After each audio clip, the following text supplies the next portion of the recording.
There are times of leaning in to this journey of working through trauma and having an understanding of what was lost in my life, that it's almost overwhelming. Just sharing something raw today. And I just have to sit and be attuned to those parts of me that are overwhelmed and just lean into what those voices are telling me. In America, we have so many options to avoid and self-medicate, and so we just are taught to not feel pain because it makes those around us feel awkward. And because of that, this beautiful human being I was as a child had to be put away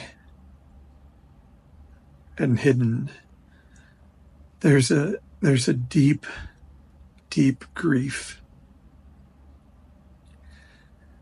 in learning what was lost, feeling that loss, and in realizing that the things that I've held on to for protection and validation are I'm going to have to let those go to try and recover some of what was lost in my life. That trauma beat down the person I was and said that person has to be put away. And in some ways that grief is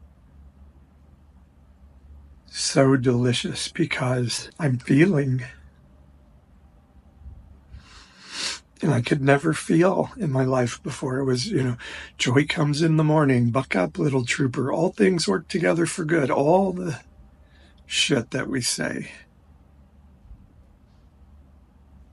There's a little bit of truth in all of it. But it's all the good stuff in life that steals the greatness that is truly in us. And society in America is built to look on disdain with anybody who says, no, I'm going to go for it. I'm going to recover what was lost in my life.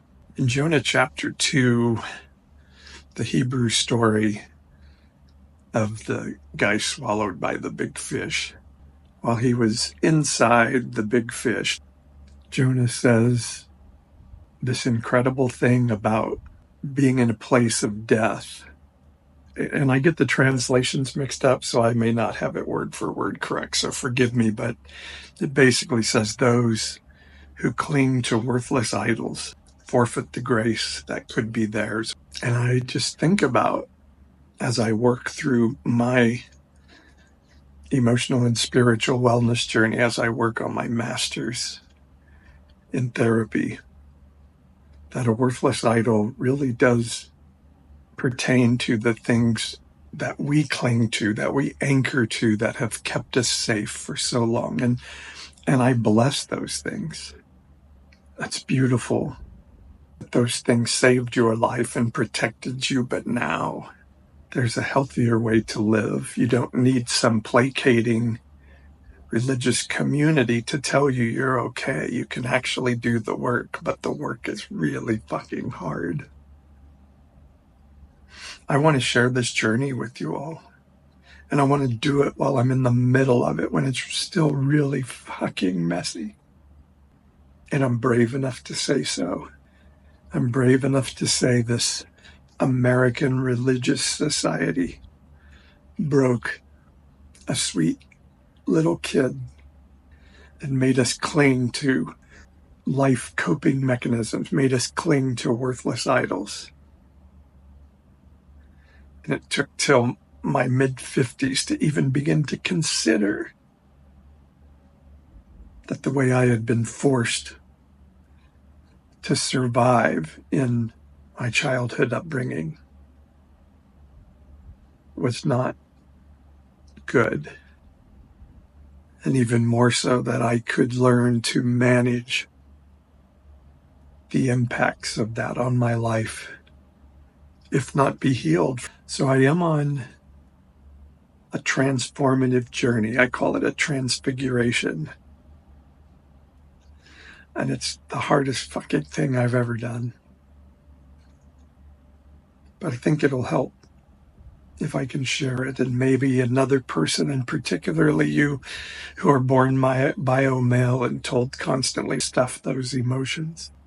If I can tell my story and have somebody say, I hear myself in some version of your story, and I want to learn to lean into that journey too, then it'll be worth it.